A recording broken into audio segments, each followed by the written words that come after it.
To the people inside the bank, he was just another customer. His name, Elias Monroe, meant nothing to them. No alerts went off. No beep flags. No executive notification. Because the account wasn't under his personal name. It belonged to a holding company. And that was the first mistake.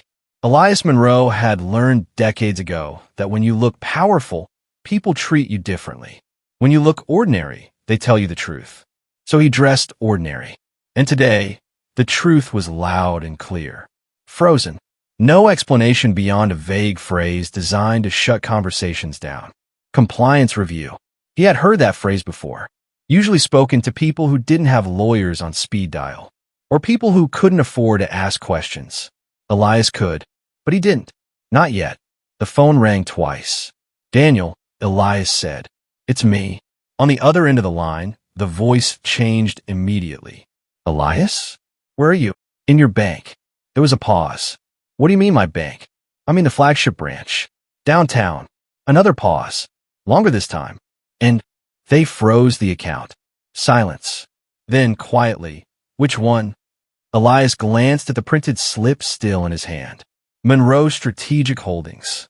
The silence turned heavy. Elias, Daniel said slowly, that account funds 3 of our biggest infrastructure projects. Yes, Elias replied. I'm aware. I'll be there in 10 minutes. Elias ended the call and waited. 25 years earlier, Elias Monroe had stood in a very different line. A government office. Fluorescent lights. Plastic chairs.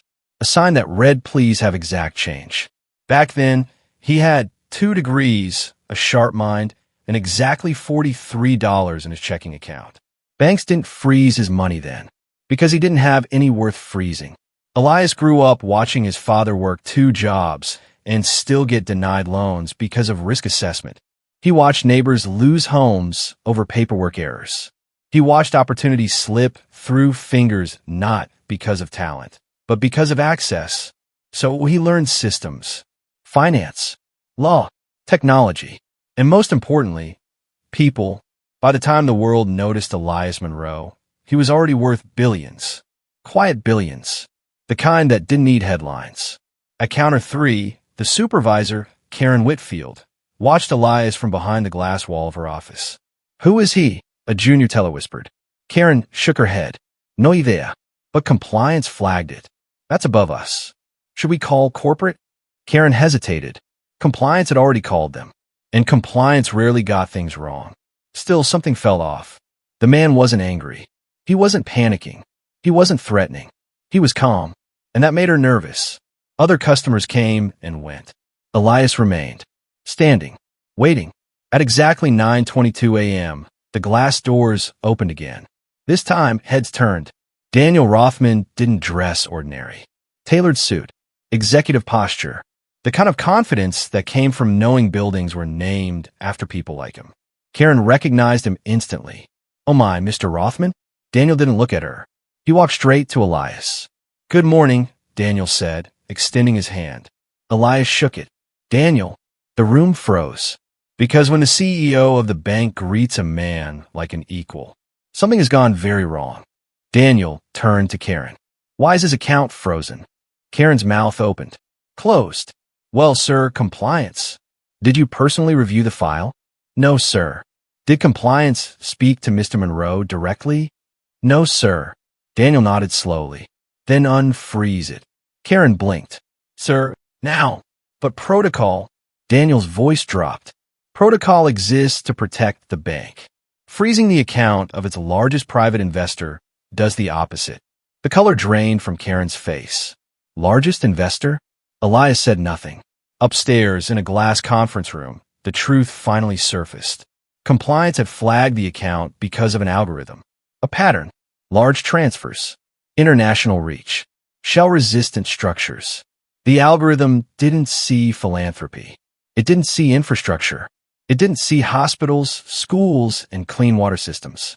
It saw a black man controlling too much money too quietly. And it panicked.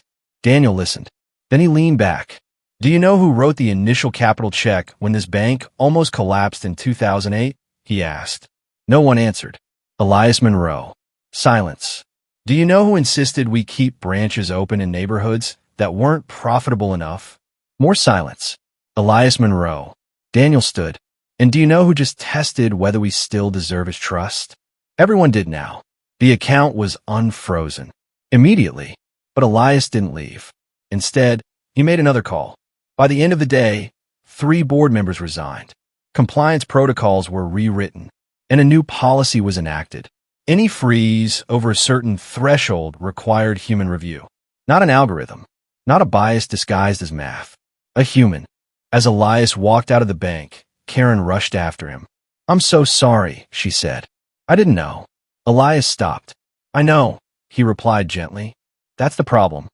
He stepped into the sunlight. Behind him, a bank learned a lesson it would never forget. And somewhere deep in the system, an algorithm was quietly rewritten because one man made one call, and the world shifted. Power doesn't always announce itself. Sometimes it waits. Sometimes it listens. And sometimes it lets you reveal who you are before reminding you who it really is. If the story moved you, remember, systems don't change themselves. People do. End.